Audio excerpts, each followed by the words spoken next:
Sam Riley, UK Employment Law News. A blind council worker who is also a former soldier has won £200,000 in compensation. Mr. Bull had taken his employer, Blenagwen Council, to the Employment Tribunal, alleging that he had endured harassment and disability discrimination after being unable to take part due to his disability in a 2-day strike with fellow colleagues. In March, the Employment Tribunal ruled that the claimant had been the victim of disability discrimination, and at the hearing last week, the judge awarded £200,000 to the claimant.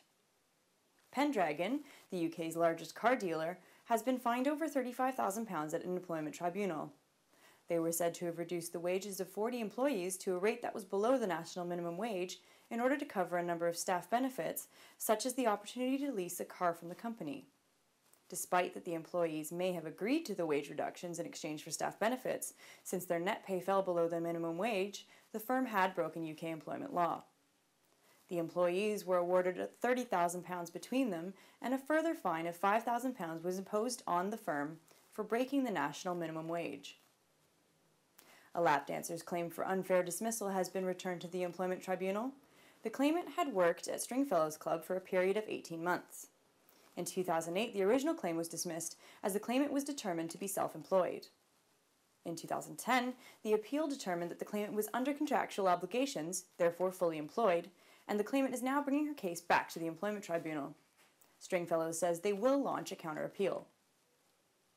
A baker, who was fired after leaving the store premises for less than 2 minutes, has brought his claim of unfair dismissal to the Employment Tribunal.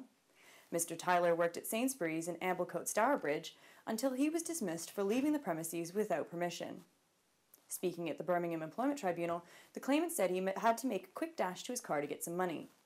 According to CCTV, it took him 1 minute and 48 seconds.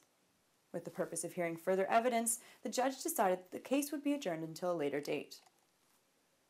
A postman lost his claim for constructive unfair dismissal. He alleged that he was forced out of his job by Royal Mail's decision to replace post bicycles with high-capacity trolleys. The claimant had been an employee with Royal Mail for 14 years until they introduced the nationwide plan. He argued that the pavements in his area were too narrow to navigate with a trolley, and he could not use a van as he did not possess the appropriate license. Subsequently, he resigned due to feeling bullied and intimidated. The tribunal decided that Royal Mail was not guilty and had gone the necessary lengths to help the claimant make the transition. For up-to-date news and employment law, please visit ukemploymentlaw.co.uk or call us on 0333 5777 037 or fill in the website contact form and one of our experts will get back to you. Thanks very much for watching.